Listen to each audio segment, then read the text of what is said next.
Hey everyone. So this is the Sieve part 2 series. So basically, whatever we covered, like we covered the part 1, I covered the complexity stuff. So now we'll be continuing from here.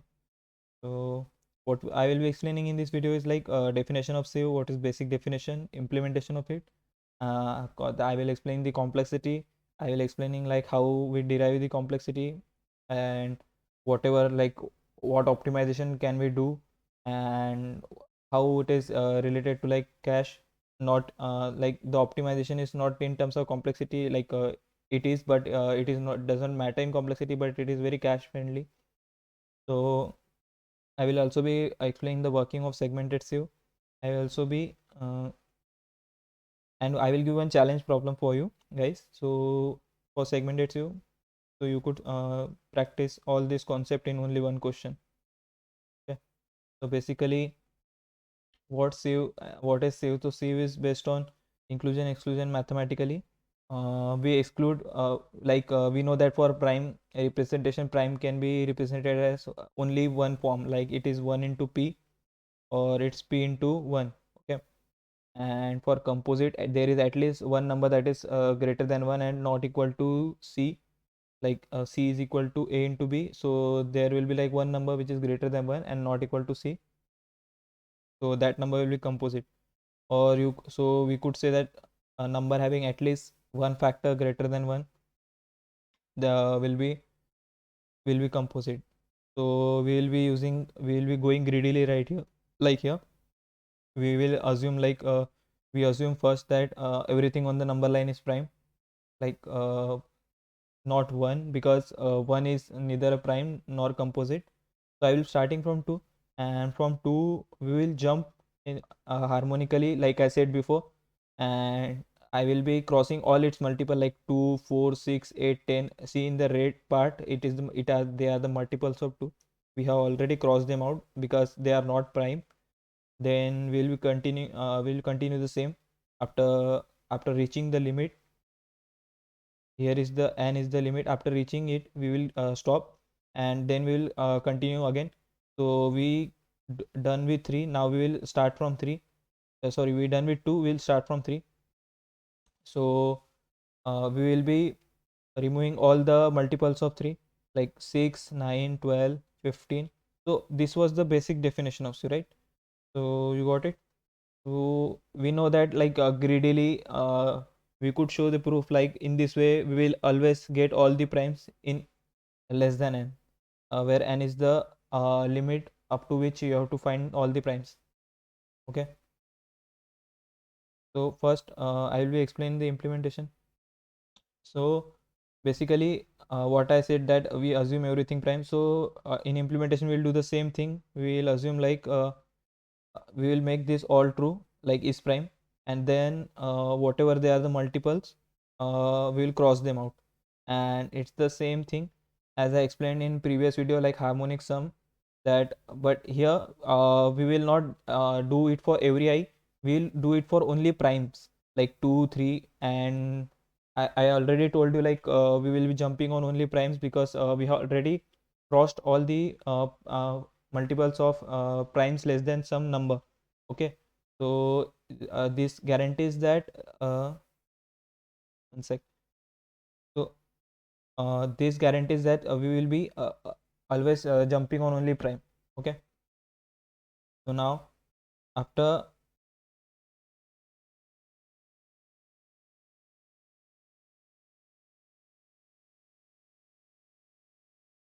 so what are the optimizations in it? This is the pseudo code, right?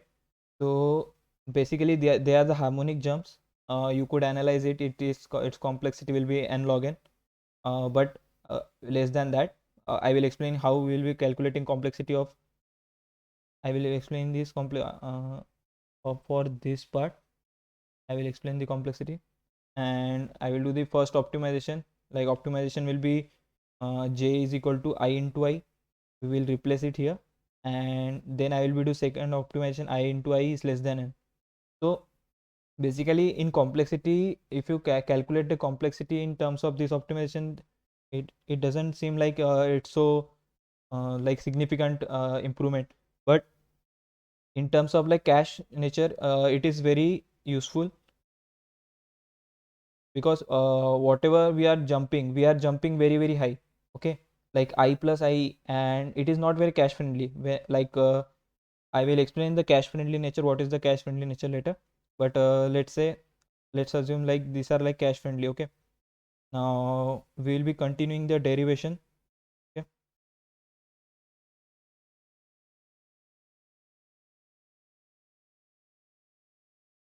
so basically I already told you about the prime density. So what was prime density? Let's say there are n numbers, so out of that n by log n are prime. So from this we could also assume that the kth prime is approximately k log k. Okay, so as I said that we sum over all the individual primes. So there are total n log n primes. We start from k is equal to 2 to n log n, and we know that for like how this term came. Okay, change the color. So we know that like each iteration like will go up to n by what is the prime value. Okay, but the kth prime is k log k. So in this way this is derived, and you could see further how I solved it. I take n common, and then I sum it over all these primes, and in this way we arrive at this complexity. And this is the main complexity you always have to remember, like how Sieve is n log of log. Okay, so now we know that we were jumping like up to we were going like up to n. Okay, like see here, we were going up to n here.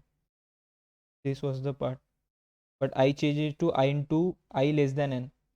So how does it matter? So we will be going until up to square root, and that is only necessary. Why is that? Because let's say there is any prime. Okay,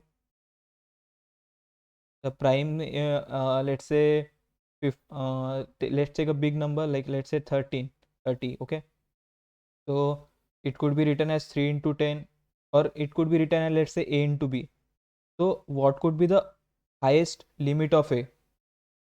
It could be like the like b could go up to 30 and a could be go up to 1. But the smallest number, what will be the limit of the smallest number? Like let's say a mean of a comma b, what could be the highest value we could achieve this?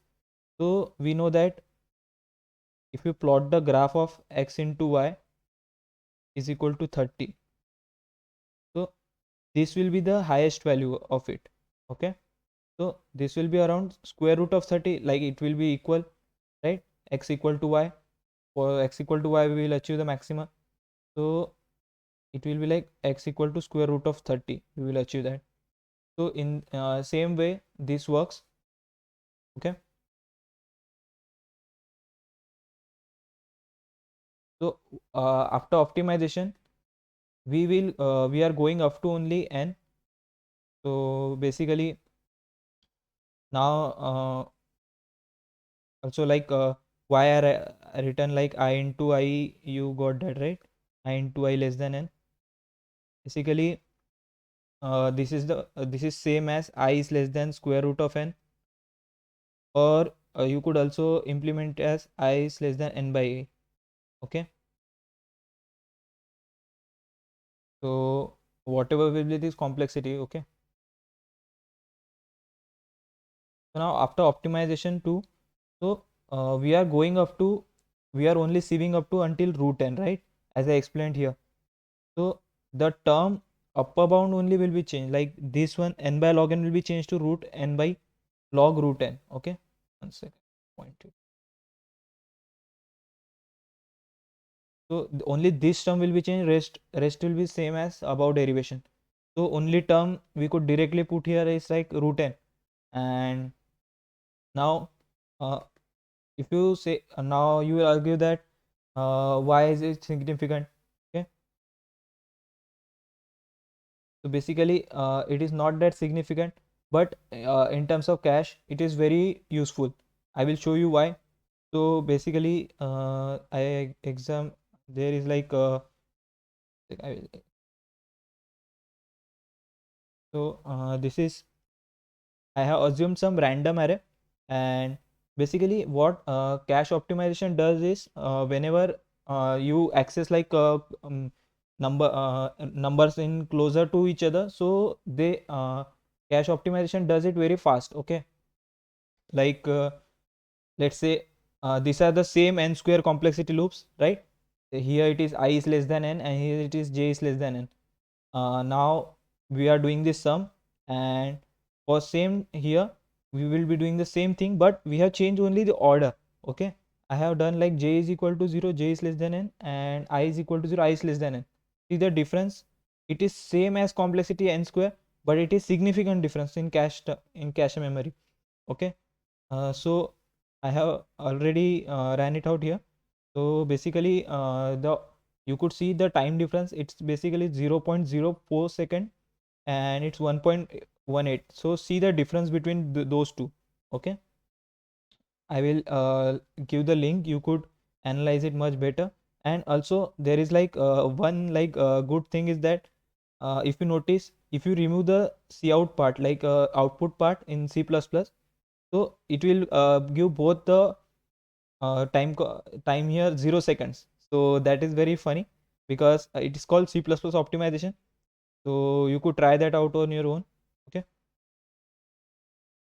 so I will be continuing further.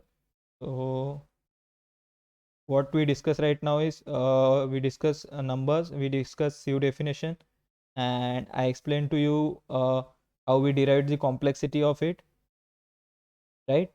This was the basic implementation according to I defined how we defined Sieve. This was the implementation according to that, and these are some optimization to not to like randomly access memory, because whenever we randomly access memory, it is very time consuming.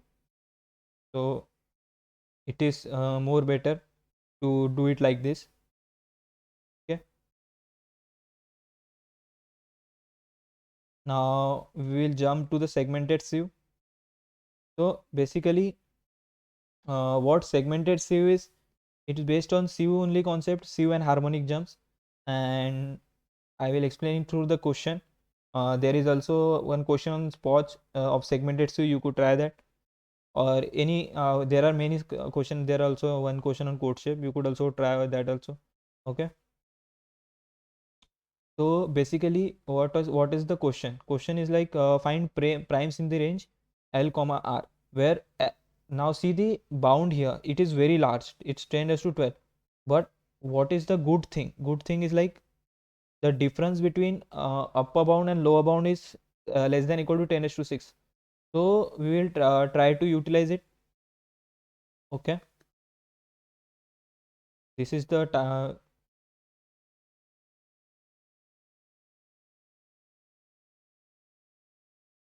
so this is the purpose of programmer, like using something given something. So okay,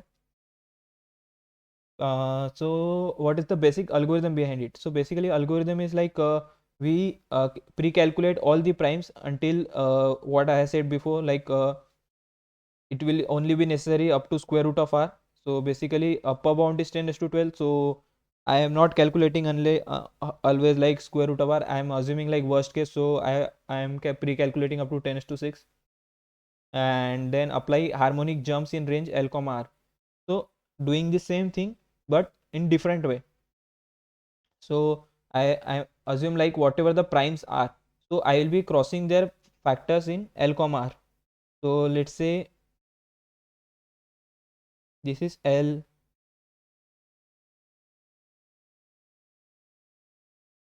Okay. So now let's say this is L, L plus 1, L plus 2 up to R. Okay. Now if we will crossing out the first multiple of 2, and then we'll jump like we'll calculate the first multiple of 2. I have already told you the method, like it was the last part of the video, like how do we calculate multiple of 2 greater than equal to L. So that is this is the way. Okay, and this is this also our start point for the jumps. Okay, and whatever the number is, let's say it start, and then we will do plus equal to p, and p is the like current prime we have assumed, like we'll crossing all the prime factors. So we know that whatever the number is, so they will be crossed out or excluded, like I said already before, like Sieve is based on the principle of exclusion, inclusion, exclusion. So what we do is like we assume some prime and we exclude all the multiples of it. So we know that we first calculate the multiple of 2 and then exclude all the multiple from there. Okay, so like let's say this is the multiple of 2, so I will be crossing like L plus 3, L plus 5, L plus 7, because I know that L plus 1 is multiple of 2, so plus 2 will be also multiple of 2. Okay, so in that way. And also I forgot to like tell you one stuff, like the bound is so large, so how are we doing this, like how I am assuming like array of this large size, like 10 to 12 is not feasible, right? 10 to 12 is not a feasible size for making array, like you can't make array of 10 to 12 size.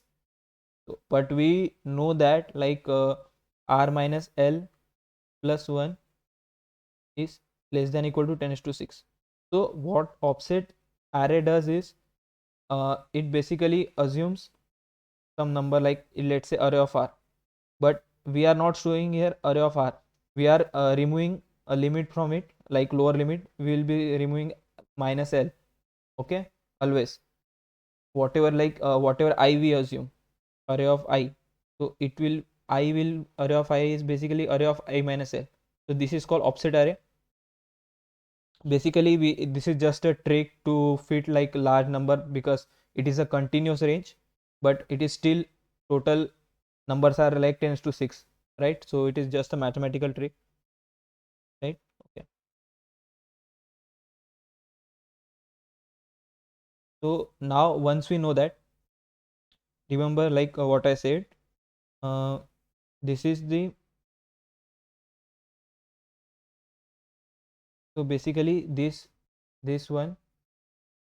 Okay, so we are just removing all the primes and we are assuming some start and we are jumping over that. So in that way, segmented sieve will we will calculating all the primes in the range L to R. Okay, now what is the complexity of this? So if we analyze, basically root r log of log root r is basically complexity of pre-calculation of primes. We have calculated primes before.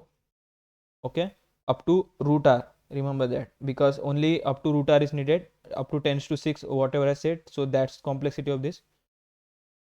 And r minus l plus 1 log of log r is complexity of this,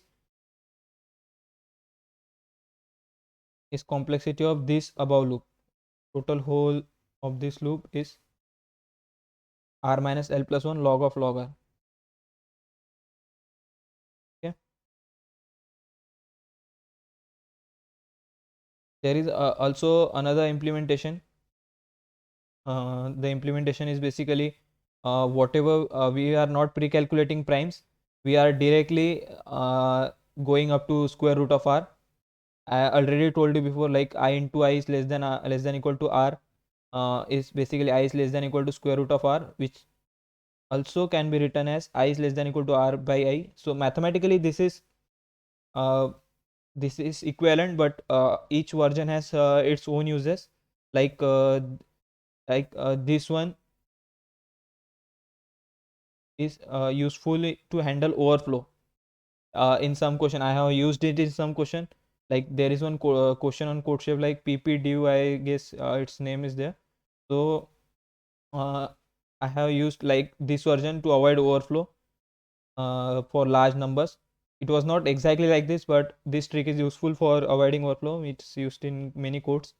also. But what consequences of this is like in programming, division and modulo are very costly operation, so try to avoid that. So hence I didn't use it here.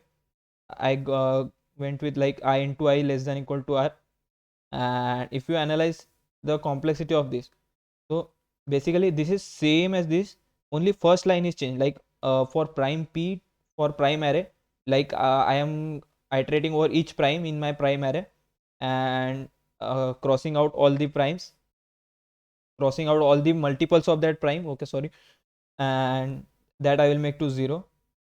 So this is the same, only here let's say whatever is the p, here it is I will also be p, okay.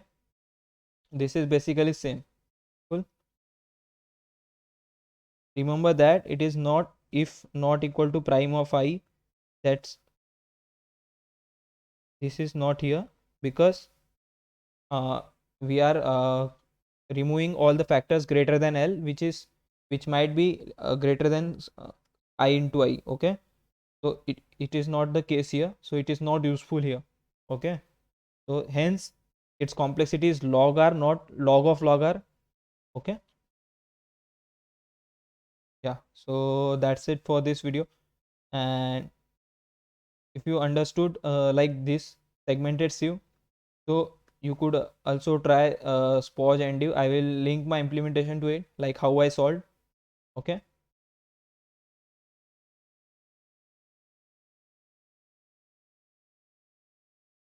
Cool. Okay, so I will explaining once again, like what did we cover, okay.